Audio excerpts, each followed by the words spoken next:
go what we've talked about. But we will be talking and have been talking to all the tenants here at the airport, the airlines, and the concessionaires, everybody that's involved at the airport.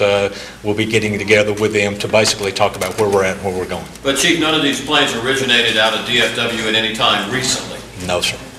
Not that I'm aware of. This was not American Airlines. This was someone from flight operations at Dallas-Fort Worth Airport, and we are going to come back to our live chopper shot at News Copter 7. And we'll explain to you why it is that we would take that news conference in Dallas. There were 2 American Airlines flights that were hijacked this morning. The airlines has confirmed that. We believe at least one of those flights was a plane that crashed into the South Tower, the second tower, here this morning in Manhattan. It was an American Airlines flight. They are based in Dallas, Texas, and that's the reason we bring it. Yes, that is the Boeing 767, yes. Let me just point out that we have been speaking about the symbolic nature earlier of the World Trade Center. As a result of that and the possibility, we've closed down the tunnel, certainly. The Sears Tower in Chicago has also been evacuated. There's no sense that anything has happened there, but because of its symbolic nature, they've closed down the Sears Tower. The United Nations, of course, here in New York also evacuated the bridges and tunnels. All of these things, symbols of New York and the United States preeminence.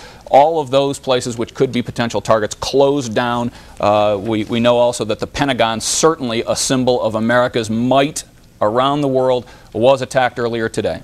Jim, we have a picture, we're told, of one of the plane's engines on the ground, our first picture of this coming in, and that's it on, you see the Murray Street sign. We do not know which plane this is. I assume that's a 767. That's a huge engine, but we just... No way to tell. No way to tell. That looks like...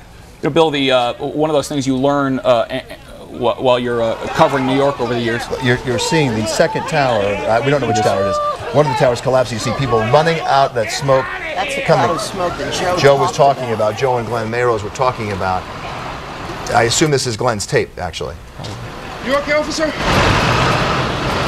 One of the emergency personnel, as Jim said earlier today, this is often a pattern in terrorist attacks. There's one explosion, everyone moves in to rescue or protect, and then a second explosion. So you are in effect hurting, harming, killing perhaps more people. There were emergency personnel that were undoubtedly in that area this morning when the second plane came in, and then when the first tower collapsed, as well as then the second one came down. This is Newscopter 7. I have to tell you, that does not look like dust. That is smoke, fire smoke. We are hearing reports of a second explosion in Battery Park City. We're trying to confirm that. We heard Jeff Rawson about an hour ago, a little less than an hour ago, hear an explosion as he was doing a live report. Jim, go on. Well, one of the things, during the World Trade Center trial, the original trial of the World Trade Center bombing, the original one, one of the things that came out was that the World Trade Center was originally built to withstand a full force impact of a 727 aircraft, because the 727 was the largest thing in the air at that time. Even back then, they knew that it would be a symbol, that it would be a potential target. They wanted to make it as strong as possible. This was in 1970? Yes, when it was originally built. It was, and so obviously 767, times have changed, bigger planes, and certainly a more vulnerable target than ever. At 12 noon, we want to give you a rundown and recap of what exactly has happened. There's been a horrific, obviously, attack, a moment that will change everyone's life in this country, certainly here in New York City, and indeed the world. 8:45 this morning, we have a timeline, if we could put some of that up and maybe split this screen so we can see it. 8:45, one plane ran into tower number 1. Bill, this is the second plane. You can see it is a 767 running into tower number 2 at approximately 9:03. At 9:35, a plane attacked the Pentagon in Washington. At 10 a.m., you're seeing it here, the first collapse of the South Tower. At 10:15, the State Department reports a car bomb exploded in Washington out front of its building. And at 10:30, the collapse of the second tower of the World Trade Center.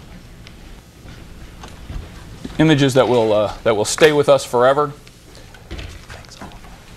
We are looking here at a ground shot of the what will be the first building collapsing. We're about to see that in just a moment.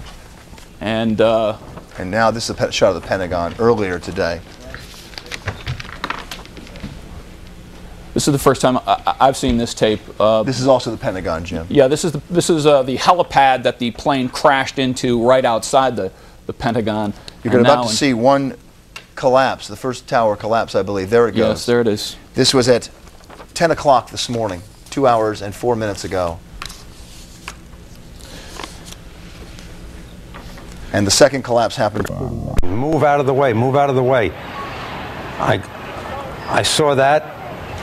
I took my camera, you'll see, I took it off the tripod and started running. And within seconds,